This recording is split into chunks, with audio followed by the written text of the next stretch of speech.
집중호우로 인한 피해로 농축산물 가격이 심상치 않은 오름세를 보이자 정부가 수급 안정 대책을 내놨습니다. 비축 물량을 방출하고 할인 행사를 통해서 물가 부담을 줄일 계획인데요. 장바구니 물가를 안정시킬 수 있을지 주목됩니다. 다음 주제입니다. 정부가 10대 수출 강국으로 도약하기 위한 K-서비스 활성화 방안과 청년 고용 불안을 해결하기 위한 새로운 직업 창출 방안을 내놨습니다. 이번 대책이 코로나19 위기로 겪고 있는 수출과 청년 실업을 개선할 수 있을지 관련 내용 잠시 후 자세히 살펴보겠습니다. 지금까지 경제익기 브리핑이었습니다.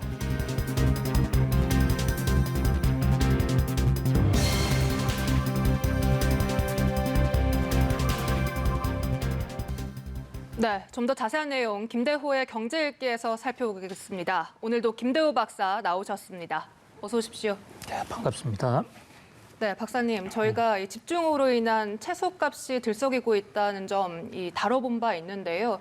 실제로 이 채소값, 과일, 그리고 수산물값까지 들썩이면서 정부가 대책을 내놓기도 했습니다. 현재 전반적인 상황 좀 어떻게 보고 계십니까? 지금 장마가 지리하게 계속 이어지고 있습니다. 이 장마 연속 최장 기록을 지금 경신을 해 나가고 있죠. 그러다 보니까 특히 이 농산물, 축산물, 수산물 이런 서민 생계와 관련되어 있는 이런 기초 생필품에서 수급이 좀 장애를 받고 그로 인해서 일부 제품에서는 가격이 아주 급등하는 그런 현상들이 이어지고 있습니다. 전체 평균으로 보면 지금 제조업까지 포함한 거시경제 전체 지수로서의 물가는 하락세입니다. 그럼에도 불구하고 생계에 필요한 배추, 무라든지 또는 이 농산물, 수산물은 급격히 뛰고 있는데요. 품목에 따라서는 최고 3배까지 오른 것도 있어요. 특히 지난주에는 이제 이 배추라든지 엽채수료, 농산물 쪽에 가격 상승이 집중됐습니다만은 최근에는 조업을 제대로 하지 못하면서 수산물 생산이 급격히 줄어들어서 고등어라든지 이런 이 고기, 물고기 가격도 급격히 오르는 상당히 좀 어려움이 지속되고 있습니다. 그러니까 이제 조금 있으면 사흘 동안의 연휴인데 이렇게 장바구니 물가가 올라서 걱정입니다. 정부가 비축 물량을 풀고 농협이나 할인마트에서 대규모 할인 행사를 한다고 하던데 이걸로 물가가 좀 잡힐 수 있을지 어떻게 전망하십니까? 네, 정부가 오늘 경제장관 회의를 열었습니다. 사실 코로나19 이후로 이제 생긴 중대본 중앙대책본부 경제 문제를 해결하기 위한 중앙대책본부인데요. 그게 13차 회의죠. 오늘 주제 중에 하나가 바로 지금 치솟는 농수 축산물 물가를 안정시키기에는 방안입니다. 여기서 홍남기 부총리는 특히 배추류 같은 경우에 최대 100만 톤까지 출하량을 정부 비축미를 급격히 풀겠다. 네. 그리고 이미 일부 제품은 지금 정부 이 비축 물량을 방출을 시작을 했습니다. 또 오늘부터 지금 농협에서 하나로마트 등을 이용해서 전국 2,300개 지역에서 가격 할인 행사를 하죠. 그런가 하면 또 정부가 각 대형마트하고 지금 협의를 해서 가격이 특별히 많이 오른 채소류 등에 대해서는 이른바 할인권을 배포하는 방식으로 가격 인하에 대한 소비자들 부담, 국민들의 부담을 덜어주는 노력을 하고 있습니다. 그러나 이번 장마가 예년보다도 길이가 훨씬 지리하게 장기적으로 이어지는 점을 생각할 때 좀 더 적극적으로 이를테면 방출 물량을 비단 배추류, 엽채류뿐만이 아니라 전 종목으로 좀 확대하고 또 대체재, 이를테면 수입을 할 수 있다든지 오래 보관할 수 있다든지 냉동 농산물 이런 것에 대한 대체재 방출도 보다 적극적으로 좀 늘리는 것에서 가뜩이나 지금 코로나 문제로 피폐해져 있는 많은 국민들, 특히 서민들의 생계에 좀 도움이 되지 않겠느냐. 정부도 마침 TF팀을 만든다고 하니까 여기에 대해서 좀 더 많은 기대를 해봅니다. 네, 이렇게 내수 상황뿐만 아니라 대외적인 부분도 좀 녹록치가 않습니다.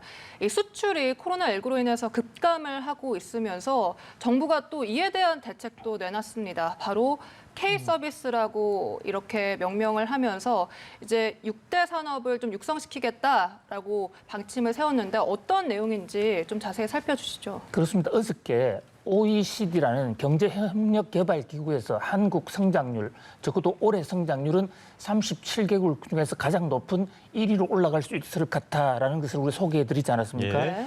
그런데 그 안에 내용을 자세히 읽어보면 그중에서도 우리나라의 소비나 투자 이런 것은 활성화가 되는데 수출 쪽은 당분간 상당히 어려울 것이다. 그렇게 보고 있어요. 왜냐하면 수출은 우리가 물건을 잘 만들어 보아도 바깥에 그러니까 우리나라 수입선들의 코로나 상황이 빨리 개선이 안 되면 제대로 사갈 수가 없기 때문이거든요. 네. 그래서 올해 마이너스 6, 7% 이상 하락을 지금 전망을 하고 있습니다. 바로 이 대목에서 오늘 경제장관 회의, 그리고 경제대책, 비상경제대책회의 홍남기 부총리 등은 이 근본적으로 우리나라 수출을 구조를 좀 바꿔야 되겠다. 현재 우리나라의 수출은 제조업이 주류를 이루고 있습니다. 네. 그런데 제조업은 바로 이런 이 코로나 상황이라든지 이런 외생 변수 환경에 상당히 취약할 수 있어요. 그래서 바로 서비스업, 수출형 서비스업을 키워야 되겠다. 이럽니다. 홍남기 부총리 지적에 따르면 현재 우리나라의 서비스 수출은 세계 16위에 그치고 있거든요. 지금 우리나라 GDP가 세계 10위, 또 수출 물량으로 보면 우리가 5위, 6위까지 올라가 있습니다. 그런데 유독 서비스 수출에 있어서는 상당히 우리가 지금 성적이 약해요. 그래서 정부가 이 대목에 앞으로 2년간 5조 가까운 4조 6천억 정도의 돈을 집중 투자해서 이 전략적으로 수출형 서비스 사업을 키우겠다. 그래서 이를테면 컨텐츠 사업이라든지 의료 헬스케어, 그다음에 에듀 테크 이런 사업 등을 이제 집중적으로 육성하겠다고 그러면 특히 한 가지 예를 들면 말이죠. 네. 지금 코로나 상황에서 국제적으로 가장 잘 되고 있는 사업 중에 하나가 이 비대면 인터넷 교육 사업이고 그 중에서 이제 미국 회사들이 특히 수출을 잘하고 요즘 대학이나 고등학교 많은 학생들이 집에서 수업을 하고 있지 않습니까? 예. 안타깝게도 그 집에서 수업하고 있는 그 시스템을 우리나라 회사 제품을 쓰는 곳이 별로 없어요. 이제 그런 대목에서 바로 홍남기 부총리의 K 서비스를 키우자라는 것은 대단히 바람직하고 또 우리나라 사람들의 충분히 잠재력이 있을 수 있습니다. 그런 면에서 이 4조 6천억을 집중 투자하겠다는 대목이 돋보이고요. 다만 저것이 정부 계획으로만 끝나지 않기 위해서는 구체적으로 어떤 분야에 어떻게 지원을 할 것이고 기업하고는 어떻게 연계할 것인가 그런 액션 플랜이 좀 더 빨라졌으면 하는 그런 바람입니다. 알겠습니다. 고용 충격도 사실 여전해서요. 정부는 지금 창직 쪽으로 좀 눈을 돌리고 있습니다. 새로운 직업을 창출하겠다, 또 육성하겠다 이런 얘기인데 어떤 직업들이 거론됩니까? 그렇습니다. 지금 오늘 50 플러스 알파라는 그런 프로젝트가 발표가 됐죠. 여기서 말한 50이라는 것은 새로운 형태의 신직업 50개입니다. 그러니까 세상은 지금 하루가 달리 급변하고 있습니다. 어제 직종이 내일은 없어지는가 하면 전혀 생각하지 못한 분야가 새로운 직업으로 뜨고 있거든요. 국내적으로 생성되고 소멸하는 직업은 우리가 스스로 소화해낼 수가 있지만 다른 나라에서 일어나는 전 세계적으로 새로 뜨는 직종, 이 대목에 대해서는 지금 우리가 상대적으로 조금 적응이 늦은 측면이 있지 않냐, 이게 정부의 판단인 것 같거든요. 그래서 정부가 청년들을 위해서 국제사회에서 통용될 수 있는 신직업 50개를 꼭 집어서 그 산업에 대해서 교육도 제공하고 자금도 지원해서 전문가를 키워서 그들이 해외로 나가겠다. 예를 들면 지금 차만 보더라도요. 미래차, 자율차, 이런 수소차, 전기차 이런 부분이 뜨고 있는데 우리나라에서 많이 사람들이 지금 자동차 정비를 공부하면서 그 사람들이 대부분 화석연료차, 경유차, 휘발유차에 매달려 있거든요. 예. 이 구조를 빨리 선준화시키겠다. 뭐 이 대목도 상당히 돋보인다고 하겠습니다. 요즘에 초등학생들 장래희망 중에 하나가 유튜버라고 하잖아요. 사실 유튜버나 이런 것들도 과거에는 없었던 직업인데 이런 다양한 직업들을 좀 창출해야 되겠다는 거 아니겠습니까? 그렇습니다. 예. 네, 다양한 분야로 진출을 네. 많이 하길 바라는 그런 마음입니다. 부동산 시장에 대해서도 짚어보겠습니다. 이 임대차법이 시행되기 전에 일각에서 가장 우려했던 부분이 이 전세 품귀 현상, 그리고 전세가 월세로 더 가속화되는 것이 아니냐, 이런 우려였거든요. 그런데 이 임대차법이 시행된 후에 이 통계 자료를 보니까 서울의 아파트 전세가 16% 감소했고 평균 값이 5억 원에 거의 육박을 했다. 이런 통계가 나왔습니다. 이거 어떻게 좀 봐야 됩니까? 그렇습니다. 부동산 임대차법이 통과된 게 아직 그렇게 오랜 시간이 지나지 않았어요.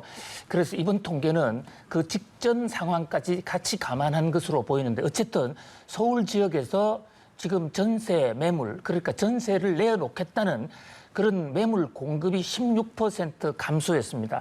만약에 수요가 일정하다고 그러면 공급량, 전세 공급량 16%의 감소는 그것이 바로 가격 인상 요인으로 올라갈 수밖에 없거든요. 예. 실제로 지금 전세 평균 가격도 5억 원이 지금 육박했다. 전체 평균을 보니까 4억 9,900. 현재 지금 저 가격은 32평을 기준으로 한 거예요. 그리고 최근 1년간 무려 4천만 원 가량 올랐어요. 급격히 올랐단 말이죠. 그런 면에서 만약에 이번에 새로 전세를 들여야 되는 사람이라면 그만큼의 부담이 될 것이다라는 점에서 상당히 사태가 그리 간단하지가 않습니다. 저는 개인적으로는 앞으로 부동산 이 임대차 3법에 따라서 전세값이 좀 더 오를 것이다. 또는 이 전세 매물이 더 빨리 줄어들 것으로 봅니다. 왜냐하면 임대차 3법이 기본적으로 장기적으로는 네. 부동산 시장 안정을 목표로 한 것이고 또 그 안정에 기대되는 점이 없지 않습니다만 적어도 단기적으로는 새 임대인들의 마찰 또 전세물 걷어내기 자기 집주인 직접 들어가기 이런 조직적 저항이 있을 거란 말이죠. 앞으로 예. 좀 더 심해질 것이라고 보는데 문제는 이런 것이 장기화되지 않도록 어느 정도의 쇼크는 우리가 예측을 했습니다마는 이것이 2년, 3년 가서 궁극적으로 세입자들이 더 불편하지 않도록 지금부터 이 후속 대책, 관련 보완 대책 이런 것도 같이 매우 적극적으로 펴나가야 될 것으로 보입니다. 단기적인 충격은 예상이 되나 장기적으로 바람직한 방향으로 흘러가게 정책을 잘 써야 그렇습니다. 된다는 말씀으로 마무리하겠습니다. 김대호의 경제 읽기 김대호 박사와 함께했습니다. 고맙습니다. 고맙습니다. 감사합니다.